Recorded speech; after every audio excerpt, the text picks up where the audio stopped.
day and welcome to the AAU TV Mid-Week News, and we are coming to you from the headquarters of the Association of African Universities in Accra, Ghana. My name is Lydia Nyame. With me are Jemima, Deladem, Dotsey. And my name is Agyemang, Okyere, Darko. And now the headlines on higher education. Students call on female minister to tackle problems. And again, Kenya adapt online accreditation process. And in our health, drinking alcohol is linked to reduced chances of pregnancy. And also women's mental health has higher association with dietary practice. And in our tech news segment, an app seeks to reunite families after Darko goes volcanic eruption. We're glad you make time to watch the AAU TV Mid-Week News. Don't go anywhere. We'll bring you more news on higher education, tech, and health. Don't go anywhere. Welcome to GTP Health and Safety Corner. If you feel like stepping out, remember social distancing. You might just save a life. Rock at home. Hands with soap under running water.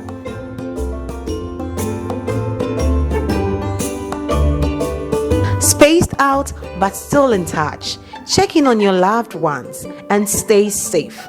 GTP Timeless. You're welcome back from the break, and the General Union of Mauritanian Students have called upon the new Minister for Higher Education and Scientific Research, Agyemang Sheikh Abdallah, to improve the quality of university education and tackle a range of tough challenges in the education sector. The appointment of the Mauritanian new Higher Education Minister was announced on May 27th. The Secretary General of the Union of the Mauritanian Students welcomed the appointment of the minister and outlined a number of grievances and demands by the students. He stated that the union is hoping that the new minister will have an ambitious vision to activate the role of student unions to participate in university affairs. Al-Adin emphasized that the union will cooperate with the minister and will share ideas, requests and demands. He also called upon the new minister to urgently tackle the difficult conditions facing the community of students, including housing that lacks maintenance, and also focus on improving the quality of university education to produce employable graduates.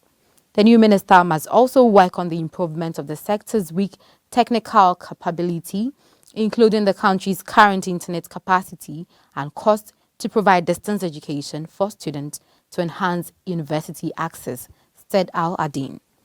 The union's Secretary General called upon the new minister to work with the government to include students, lecturers and workers as frontline workers to give them priority to the COVID-19 vaccination. Well, there we have it, students calling on new female minister to tackle problems in university. But I want us to first of all start by discussing the demands made by Sheikh Ibrahim Al-Dadin, who is the Secretary General of the Union of Mauritanian Students. And here's the first demand he made. He says, we hope the new minister will have an ambitious vision to activate the role of student unions to participate in university affairs. I want to find out what are your views on their first demand? I think the inclusion of students' union in student or in university affair is very important. Okay. Because students, let me say, the students' union will be able to know the challenges of their students more than management will. And you know, when there are institutions and there are no students, the institutions are not able to run. So I think involving the students' union will go a long way to help universities and also make them priority, make their demands and challenges a priority. You know, an institution can actually make a decision that won't be a priority to a student. For instance, an institution might say, okay, for lunch, serve this particular food to students, while some students are actually allergic. But if the students' union are involved, I think if it is a problem, they can take those challenges or those problems to management to solve. That's very true, I think this serves a big travesty against democracy in our institutions. You know, when you are a university, you have a couple of chains. It is the administration, teaching staff, and students. It means that students play an integral role in universities. Without them, there's no university. So if you have a chain of command, or let's say a board, where you draw conclusions or make decisions, and students who have a role to play on that decision-making table, then it's a travesty of that democracy. And also, even the African Agenda 2063, the Youth Charter from the African Union, all talk about the youth involvement in the continent's build-up. How much more a university governance without students' point of view. Yeah. We have the Student Representative Council, the SRC. What do? Representing the needs and interests and welfare of students on the board, because they are students, they are in the shoes of students, they are the global affairs on the ground. So their views is needed. So if we have the Ibrahim Oladin is saying that the new ministry to ensure that students are given a voice on that table, I think it's pathetic. It means that initially students are not given the room to share their plight and views, and it's a shame. Yeah. Well, let's move to their second demand. And he mentioned the minister must improve the country's current internet capacity and cost to enhance university access. Let's find out what you also make out of this demand. You know, the internet connectivity is very important in our university right now. And using internet for our research and communication, we need it for our research and communication. And using it for, you know, to communicate with our lecturers, our students, the diasporans, will also help in improving our quality of education. And we know in Africa here, internet is expensive. So, you know, the issue of the internet, it's being expensive and the speed also being a problem should be looked at. So with that, we should demand that we should look into it to actually improve our quality of education. Exactly, Agyemang. Yeah, I think I'll top it from the SDG goal number 4 that calls for inclusive education, quality education. Now, quality education in this case mostly is interpreted. People think it's costly education. It's education that is holistic, education that has resource, education that makes impact. So the internet is now quite an inevitable part of our living. We need to research, find data. And this should be something that is quite available. We have a plethora of platforms. Why are we still in Africa battling with internet availability and its access and even speed and cost of it? We have telcos, we have lots of MOUs that could be done. The ministry should be ahead of their time. I think that this shouldn't be a call of this time. Approaching or perhaps still in the fourth industrial revolution, the 4IR, calls for or informs us to be on our feet and ensure that we digitize. And internet is a key, is an integral role of this. So we should ensure that this is available. It should be done. Well, the demands coming from the union is quite a lot, but let's take the final demand. Sheikh also called upon the new minister to work with the government to give students priority to COVID-19 vaccines. What do we make out of this? You know, students are eager to return back to classroom due to internet problems, connectivity, and even getting access to laptops to be able to join classes. So with that, I think they should be made priority, even though they won't, even if they won't go to their classrooms, there might be a combination of online and physical. So I think making them a priority is a good thing. Jemima, your last view? Well, yeah, Zimbabwe did the same thing, and then we applauded them. That Zimbabwe made the priority lecturers and the students. So I don't think we should really decline or put back lecturers and students who are also in Mauritania, because they are the frontline people. So I think that this should be granted as soon as possible, because teachers should teach, students should learn, and they need them. It should be done. Well, I equally hope their demands are granted as soon as possible. And still on higher education, Kenya has moved its university program accreditation process from a manual to an online system. Kenya's online accreditation process is expected to take effect in June this year.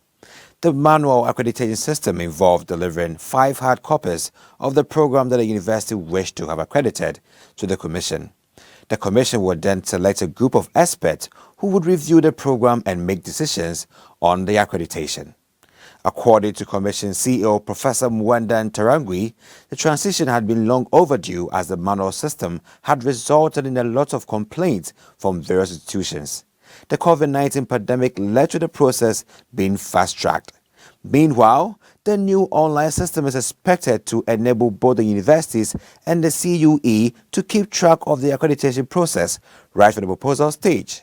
It will also help save a lot of time and money that was previously spent on delivering and going through countless sheets of paper.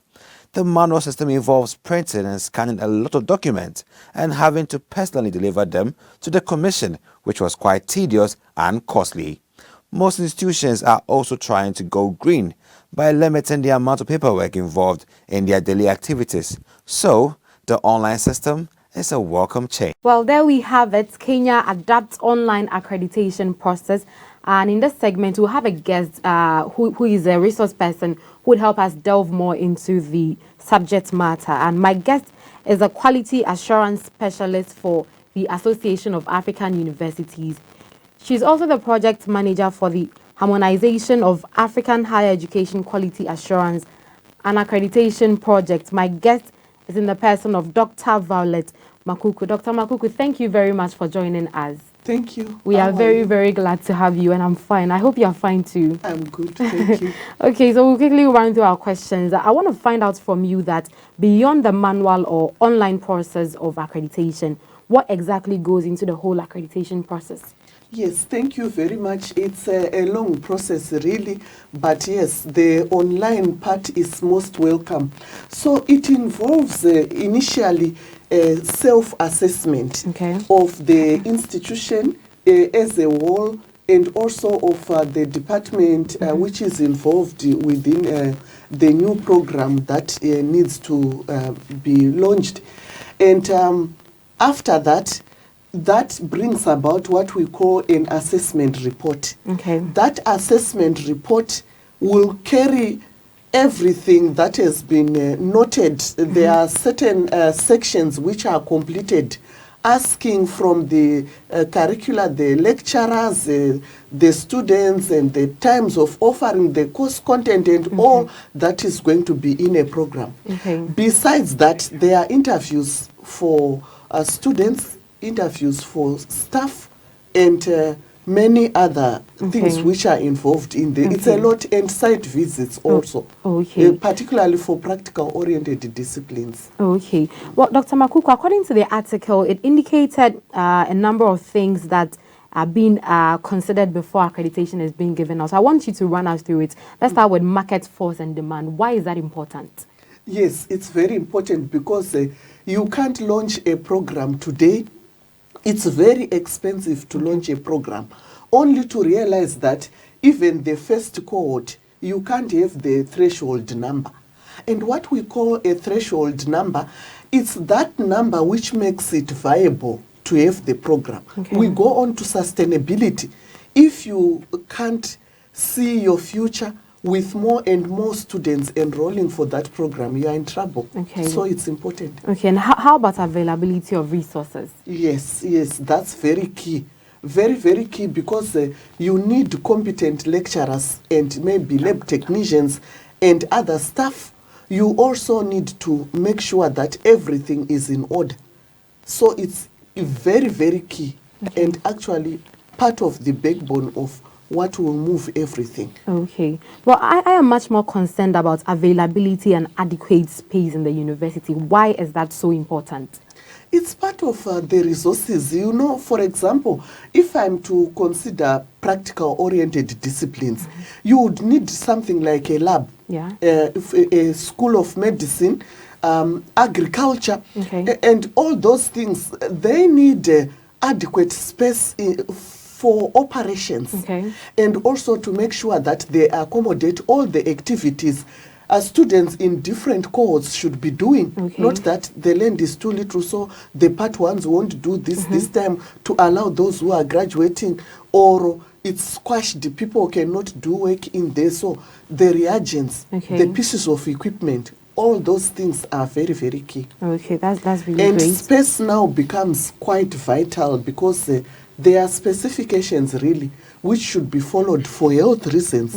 Ventilation, and also, you know, labs, they are very dangerous reagents in there.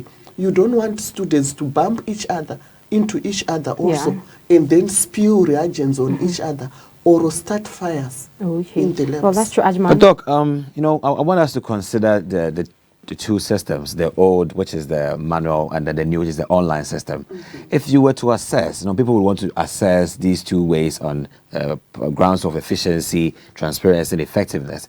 Which of the accreditation process do you think perhaps would give you more efficiency, transparency, and effectiveness? The old or the new?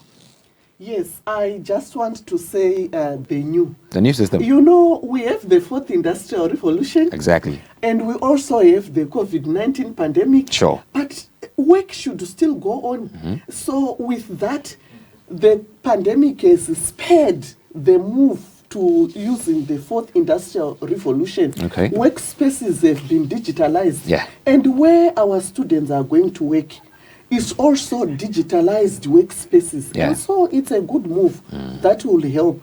And cut costs. Remember, where you used to have the manual, you may need to post or send drivers with different copies to the key people who make up the review team. But now you can deposit them on a dashboard where they just use passwords to reach them. Okay. And each one is doing their reviews. Okay. They can give you something like tracking system where even the institution is able to check where is it now, at what stage is the assessment. So it's good. So upon these grounds, transparency, effectiveness, efficiency, what do you think perhaps would affect the online system amongst these three criteria?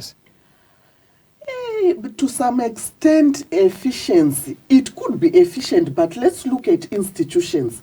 I talked about the self-assessment report. Now, when you are doing the self-assessment report, you are saying we are doing very well in research.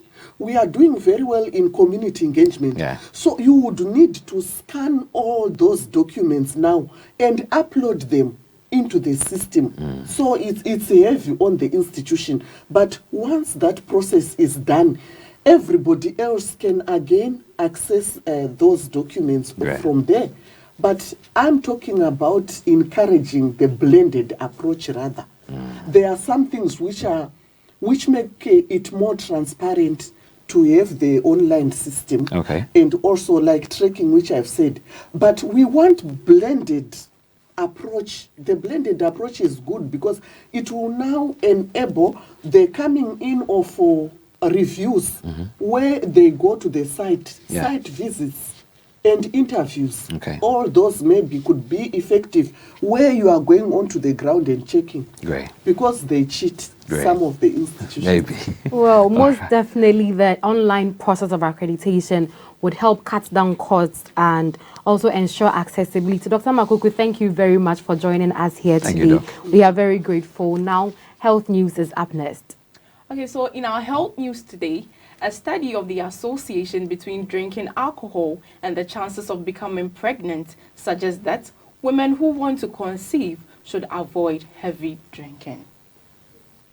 A study of the associations between drinking alcohol and the chances of becoming pregnant is one of the world's leading reproductive study which investigated alcohol intake and fecundability, which is defined as the probability of conceiving during a single menstrual cycle.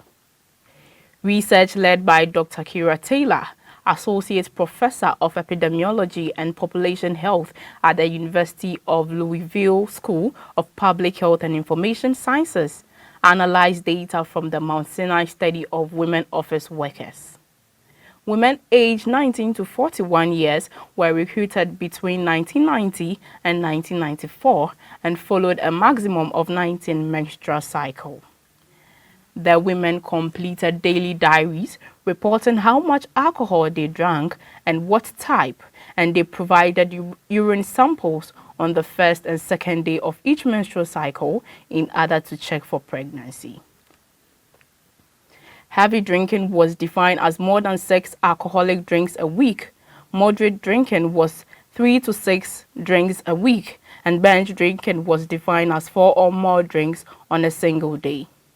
Each drink consisted of a third liter of beer, which is 355 milliliters, a medium glass of wine, 148 milliliters, or just under a double shoot of spirit, 44 milliliters. The researchers collected information on factors that could affect the results, such as age, medical history, smoking, obesity, use of childbirth controls, and intention to become pregnant. So that is it about alcohol reducing the chances of pregnancy in women.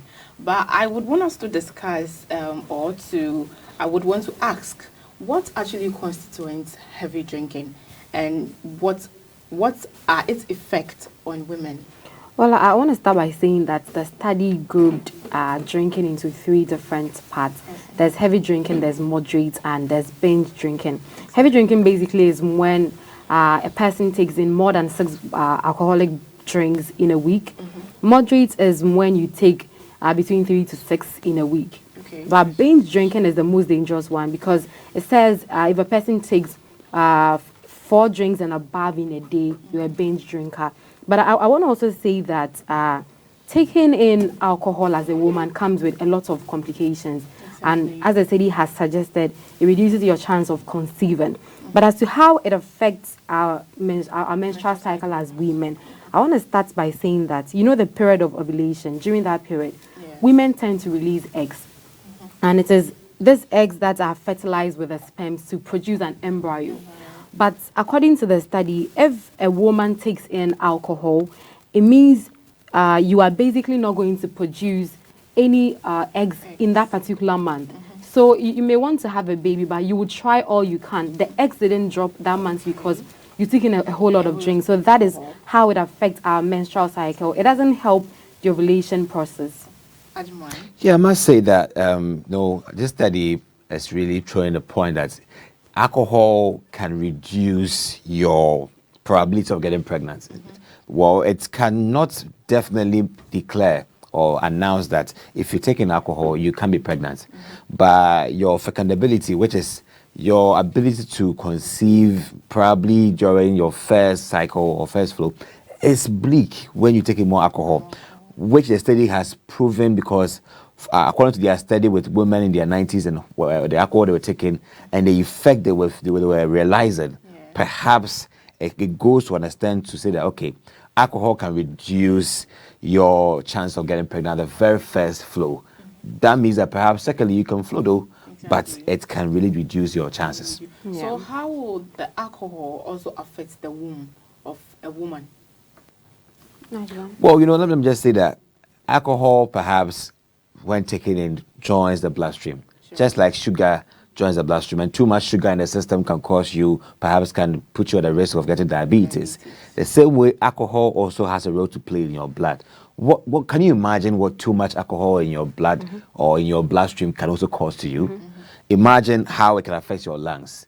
So to understand where you have these eggs perhaps waiting to perhaps form a human being, and then you drink so much of alcohol forming through your bloodstream. This same blood is what forms the eggs.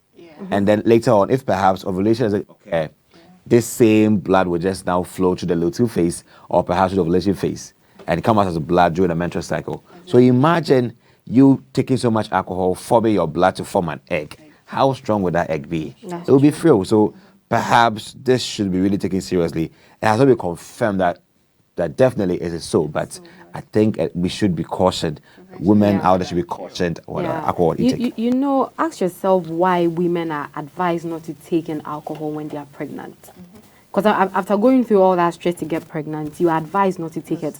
Women who take in a lot of alcohol sometimes end up getting miscarriage. They give birth to children who are not too healthy. So, I mean, personally, I think the effects alcohol has on the womb is a lot.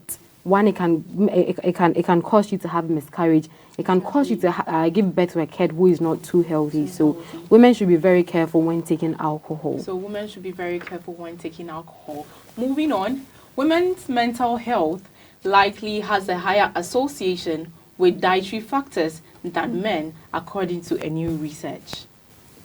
Women's mental health likely has a higher association with dietary factors than men, according to new study from Binghamton University, State University of New York. Lena Bedaj, Assistant Professor of Health and Wellness Study at Binghamton University, had previously published research on diet and mood that suggests that a high-quality diet improves mental health. According to research, the different food groups that are associated with mental distress in men and women ages 30 years and older, as well as studied the different dietary patterns in relation to exercise frequency and mental distress. The results suggest that women's mental health has a higher association with dietary factors than that of men. Mental distress and exercise frequency were associated with different dietary and lifestyle patterns, which supports the concept of customizing diet and lifestyle factors to improve one's mental well-being. Research found a general relationship between eating healthy, following healthy dietary practices, exercise, and mental well-being, said Badash. Interestingly, the study found that for unhealthy dietary patterns, the level of mental distress was higher in women than in men, which confirmed that women are more susceptible to unhealthy eating than men. Based on this study and others, diet and exercise may be the first line of defense against mental distress in mature women. So that is it about how a woman's diet affects their mental health. But my question is, what actually prevents women from eating healthy? Well, this is a tricky question because I don't know. I think it's different for everyone. Some people don't eat healthy because they don't know what healthy eating itself is. So if you don't know what healthy eating is, you may have the money to afford all of it, but you'll be eating the wrong stuff. For some people, probably they would also complain about money because you may know what to eat, but what if it's expensive? If you can't afford it? So I think basically that's what I have. Well, I think the question here is, what does your food you choose to eat do to you? And do you really know what you're eating? No, I can't just say that you are what you eat because science hasn't proven that you are really what you eat. But I can say that what you eat has an effect on you. Oh, yes. When you are on a very good diet, which is balanced with high nitrite vegetable foods, fruits, good amounts of fat in its proportionate level, then you can feel how it reacts to your body and how your body reacts to it. You can see somebody flamboyant in appearance. You can tell what you really eat. And people can really attest. I personally can attest. Sometimes when I eat some kind of food, I feel dull, I feel boring, I feel down. But when I eat some other kinds of food, we can tell. Alternate Mediterranean diets are really the good food that when you eat, it breaks your spirits up, because it has all the colors, all the greens, the yellows, all colors, which are high rich in good nutrients, high nitrate, vegetables and fruits. These, when they go into the system, I'm just testifying, are able to bring you back to life. So basically, what you eat has an effect on you. Okay, but how does what you eat affect your mental health? According to the study and the video we watched, there were two brains that were being assessed. There was one brain that had been, according to the study, had been under Mediterranean diet for a while. And it was looking good in form. Yeah. But when you looked on the right-hand side, which has a brain which had been on a fat diet for some time, it was a longitudinal study over a long period of time, putting people under these kind of diets. The one under high-fat diet we saw the brain with big gaps within the brain. So these fat foods perhaps has reduced the brain to a point that, well, perhaps according to the study, it's not really responsive. Exactly. So this is a clear indication that what you eat, to an extent, has a way it affects your mood and the way your mental faculty works. Okay. Basically. So what you eat affects how your mental faculty works. So don't go anywhere as we bring you science and technology news after this short break. Welcome to GTP Health and Safety Corner. If you feel like stepping out, remember social distancing. You might just save a life. Rock at home, stay safe. Wash your hands with soap under running water.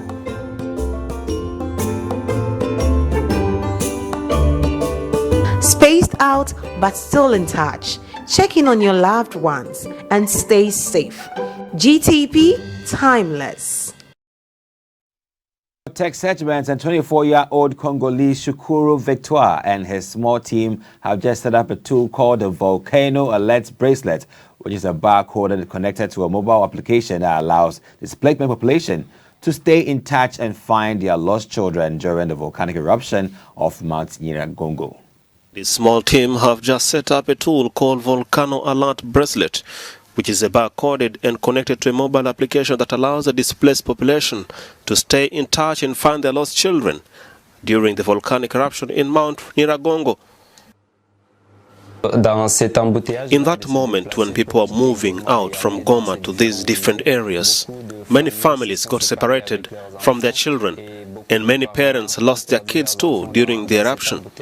We as developers and solution thinkers from Goma thought of designing an application that will actually allow these families to find their children without going through the media, without going through a lot of information here and there, but through this application and the bracelet with a barcode. The Volcan Alert Bracelet with this interactive mobile system and a barcode bracelet have also helped in the fight against fake news during the volcano eruption and has actually allowed people to stay informed about future volcanic evolution. We formed a team to make an application in 24 hours as we were in an emergency situation just after the eruption, and we thought of setting up such an application.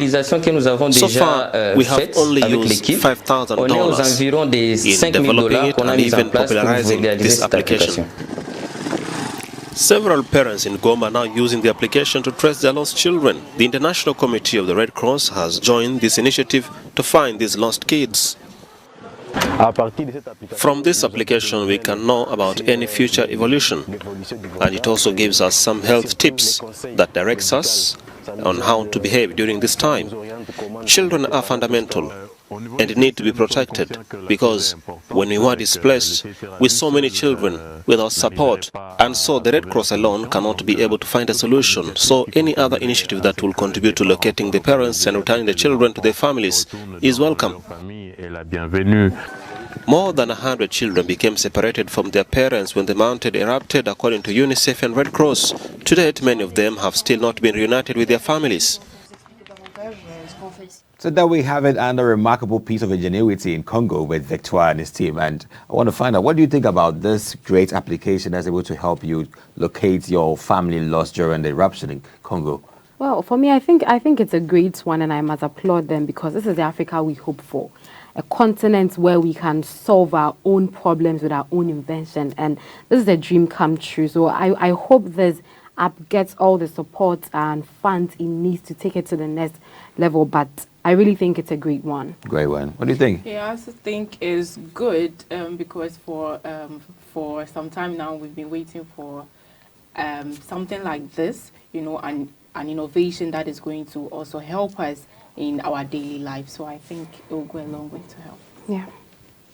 Well, it will go a long way to help us indeed. And in wrapping up the news this morning, let's take a quick recap of our headlines. On higher education, female minister to tackle problems. And again, Kenya adapts online accreditation process. And in our health news, drinking alcohol is linked to reduced chances of pregnancy. And also, women's mental health has higher association with dietary factors. And you know, tech news, an app that seeks to reunite families after DR Congo's volcano eruption. Now, thank you very much for staying with AAU TV as we keep you informed. My name is Lydia Nyame. And I am Jemima Deladem Dotsey. My name is Agyemang, Okyere, Darko. We're glad you made time to watch the AAU TV Mid-Week news, and keep watching our programs. One more. Have a nice day. Keep safe and bye.